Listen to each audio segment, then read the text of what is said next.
क्या भगवान पापों की सजा देते हैं? अष्टावक्र गीता का उत्तर। नमस्कार मित्रों, आप सभी का हमारे आध्यात्मिक परिवार में हार्दिक स्वागत है। आज हम एक ऐसे प्रश्न का उत्तर खोजने जा रहे हैं जिसने सदियों से मनुष्य के मन को भय, भ्रम और अपराध बोध में बांध रखा है। प्रश्न है, क्या भगवान पापों की सजा देते हैं? जब जीवन में दुख आता है, जब मेहनत के बाद भी सफलता नहीं मिलती, जब परिवार में कलह बढ़ जाती है, जब बीमारी या आर्थिक संकट सामने आ जाता है, तब अक्सर मन में एक ही विचार उठता है, शायद यह मेरे पापों का फल है। शायद भगवान मुझसे नाराज हैं। बहुत से लोग भगवान को एक ऐसे न्यायाधीश के रूप में देखते हैं जो हमारे हर अच्छे और बुरे कर्म का हिसाब रख रहे हैं और समय आने पर पुरस्कार या दंड देते हैं। बचपन से हमें यही सिखाया जाता है कि अच्छा करोगे तो भगवान खुश होंगे और बुरा करोगे तो भगवान सजा देंगे। लेकिन क्या वास्तव में भगवान ऐसे हैं? क्या परमात्मा प्रेम का सागर होकर भी क्रोध में मनुष्य को दंड देता है? क्या वही ईश्वर जिसने हमें बनाया, हमारे दुख देखकर प्रसन्न हो सकता है?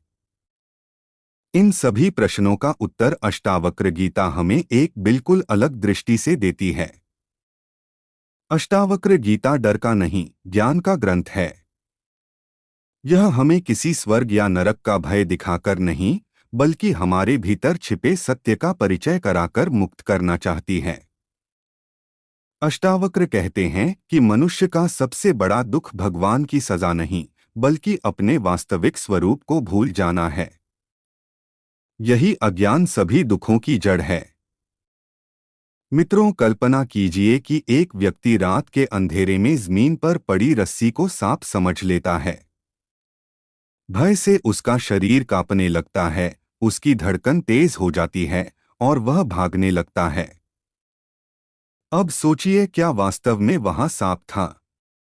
नहीं, दुख का कारण सांप नहीं था, बल्कि अज्ञान था। जैसे ही दीपक जलता है और उसे पता चलता है कि यह तो केवल रस्सी है, उसी क्षण उसका सारा भय समाप्त हो जाता है।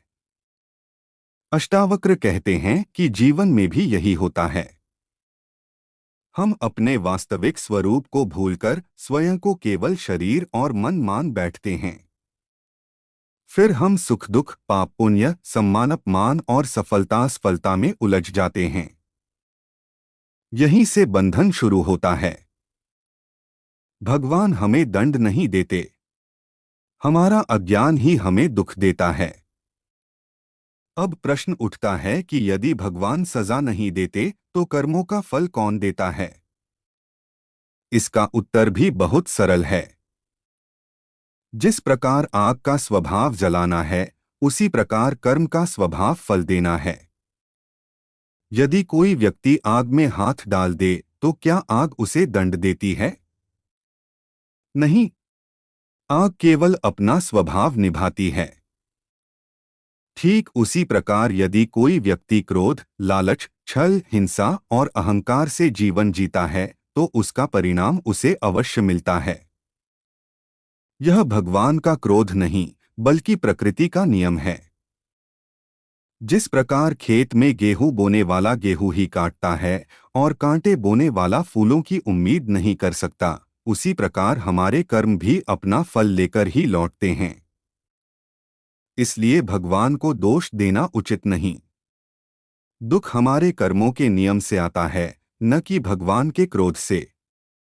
लेकिन यहाँ एक और गहरा प्रश्न है। यदि आत्मा शुद्ध है तो पाप कौन करता है? अष्टावक्र गीता का उत्तर अद्भुत है। वह कहती है कि आत्मा कभी पाप नहीं करती। आत्मा न जन्म लेती है, न मरती है, न पाप करती है, न पुण्य। आत्मा केवल साक्षी है। जिस प्रकार आकाश में धुआं उठता है, बादल आते हैं, बिजली चमकती है, वर्षा होती है, फिर भी आकाश उनसे कभी प्रभावित नहीं होता, उसी प्रकार आत्मा भी मन और शरीर के कर्मों से प्रभावित नहीं होती। पाप मन करता है। पुण्य मन करता है, शरीर कर्म करता है, लेकिन आत्मा केवल देखती है। यही कारण है कि अष्टावक्र बार बार कहते हैं, स्वयं को शरीर मत समझो, स्वयं को शुद्ध चैतन्य जानो। जिस दिन यह अनुभव हो जाएगा, उसी दिन भय समाप्त होने लगेगा। जारी